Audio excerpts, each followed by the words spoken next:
Israel और Iran की जंग ने पूरी दुनिया को सन करके रख दिया है। मिसाइलें, ड्रोन और न्यूक्लियर साइट्स पर हमले, ये सब क्या तीसरे विश्व युद्ध की शुरुआत है?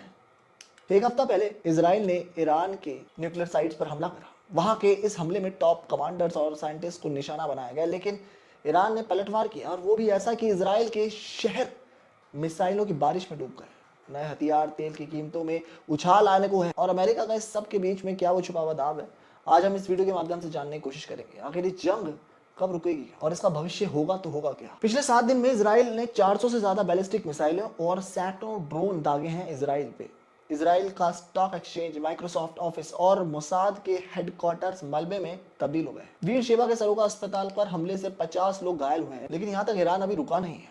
इजराइल का दावा है कि ईरान ने क्लस्टर मुनशिद्स का इस्तेमाल किया है। ये वो बम है दोस्तों जो कि बहुत खतरनाक होता है। बेसिकली इसके अंदर कई सारे ड्रोन्स होते हैं जो अलग अलग आने वाले दिन में फटते हैं, एक साथ नहीं फटता। इसीलिए इसका इस्तेमाल करने से अंतर्राष्ट्रीय कानून में एक संधि हुई थी कि कोई भी देश इसका इस्तेमाल नहीं करेगा, लेकिन ईरान और इजराइल ने इस संधि पर साइन नहीं किए थे। दूसरी तरफ इजराइल ने F-35 स्टील्थ फाइटर जेट्स और प्रिसीजन गाइडेंस ड्रोन का इस्तेमाल कर ईरान के नंताज और इरफान न्यूक्लियर साइट्स को तबाह किया है। साथ ही इजराइल ने साइबर अटैक्स के जरिए ईरान के सरकारी टीवी चैनल को भी हैक किया और बगावत का मैसेज चलाया। इजराइल ने जवाबी कार्रवाई करते हुए तेहरान एयर स्पेस पर कब्जा कर लिया। 60 फाइटर जेट्स ने नतांज, इस्फहान और अर्क न्यूक्लियर प्लांट्स पर हमले किए। अब देखो ईरान जो है ना, वो अपनी मिसाइलों का बहुत बड़ा एक स्टॉक अंडरग्राउंड छुपा के बैठा है।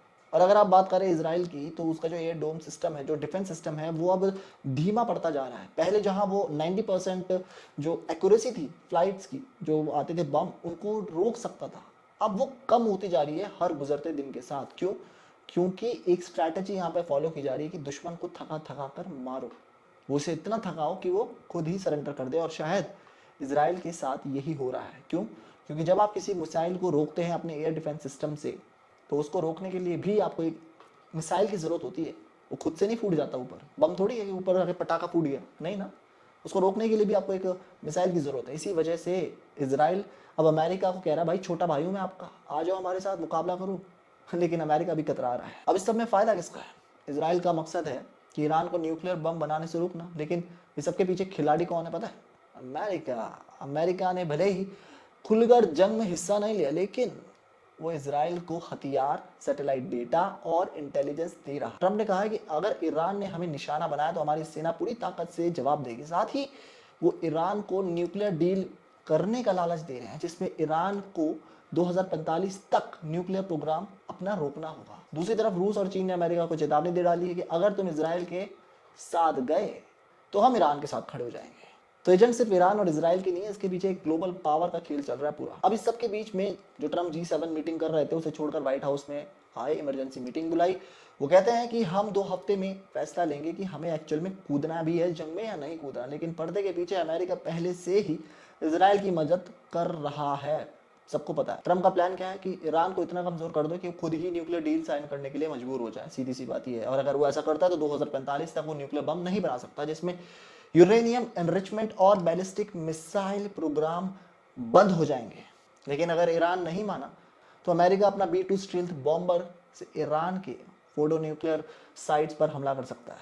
सवाल यह है कि क्या अमेरिका इस जंग में खुलकर कूदेगा या जब अब तक करता आया वही करेगा, डिप्लोमेसी की आड़ में अपनी चाल चलेगा? कमेंट में अपनी राय जो है वो जरूर बताइएगा। अब बात करते हैं कुछ ऑयल मार्केट्स की। इस जंग का सबसे बड़ा असर तेल की कीमतों पर देखने को मिलेगा। इजराइल ने ईरान के शहरन ऑयल डिपो और साउथ पार्स गैस फील्ड को निशाना बनाया, जिससे ईरान के तेल निर्यात 1.7 मिलियन बैरल प्रतिदिन घटकर 102,000 बैरल तक पहुंच गए। दूसरी तरफ इजराइल के लेविथ्योन और कैरिश गैस फील्ड बंद हो गए, जिससे मिस्र और जॉर्डन सप्लाई रुक गई। नतीजा ब्रांड क्रूड ऑयल की कीमतें जो है वो 7% बढ़कर $79.69 प्रति बैरल हो गई। अगर ईरान ने स्ट्रेट ऑफ हार्मुज को ब्लॉक किया, जहां से दुनिया का 20% तेल आता है, तो तेल की कीमतें $100 पार कर जाएंगी। इससे अमेरिका में महंगाई बढ़ेगी और मिड टर्म इन्फ्लेशन का खतरा आ सकता है, और इससे ट्रम्प की छुट्टी भी हो सकती है। तो ये जंग आखिर रुकेगी तो रुकेगी कब? इजराइल का कहना है कि देखो वो तब तक जारी रखेगा हमले जब तक ईरान का न्यूक्लियर प्रोग्राम पूरी तरह से खत्म नहीं हो जाता। लेकिन ईरान ने साफ कह दिया है, हम सरेंडर नहीं करेंगे, जो करना है कर लो। तो अगर अमेरिका इजराइल के साथ आया तो हार्मुज स्ट्रीट्स ईरान बंद कर देगा, और ये अमेरिका के लिए नहीं, हम सभी के लिए बुरी खबर है, पर एक देश के लिए अच्छी खबर होगी, रशिया। वो तो चाहता है कि ऐसा हो। अब आने वाला समय कैसा होगा ये भी जान लेते हैं। अगर इजराइल और अमेरिका मिलकर ईरान के न्यूक्लियर प्रोग्राम को पूरी तरह से बंद कर देते हैं तो ईरान में सिविल वॉर या रिजीम चेंज हो सकता है। इससे मिडिल ईस्ट में अस्थिरता और बढ़ेगी। दूसरा, अगर ईरान जो है अपने न्यूक्लियर बम बना लेता है तो जो सऊदी अरब जैसे देश हैं वो भी न्यूक्लियर हथियारों की रेस में शामिल हो जाएंगे। तीसरा, अगर ऐसा ही चलता रहा तो ईरान बम बनाए ना बनाए एक देश का फायदा जरूर होगा, रशिया, क्योंकि रशिया के पास भी अच्छी अमाउंट में तेल है। वो चाहता है कि लोग हमसे खरीदें, देश हमसे खरीदें, और जो सैंक्शंस उसके ऊपर लगे हैं वो हटा लिए जाए। वो इसी बात का इंतजार कर रहा है। तो इसका इंतजाम क्या होगा, जब तक ईरान की तरफ से ऑयल आता है फिर वो ही ऑयल रशिया की तरफ से आया करेगा। तो दोस्तों, ये सिर्फ इजराइल और ईरान की कहानी नहीं, ये पूरी दुनिया की कहानी है जिसमें तेल की बढ़ती कीमतें, महंगाई और ग्लोबल स्टेबिलिटी सब दांव पर है। और आपका क्या मानना है इसमें, अमेरिका का क्या रोल है, क्या उसका मास्टर प्लान है? ये वीडियो अपने दोस्तों के साथ शेयर जरूर करें ताकि वो भी अपडेटेड रहे कि दुनिया में एक्चुअली में हो क्या रहा है। मिलते हैं आपसे जल्दी अगली वीडियो में, तब तक के लिए goodbye, take care and I will see you in the next video. सतर्क रहें और सुरक्षित रहें। नमस्ते।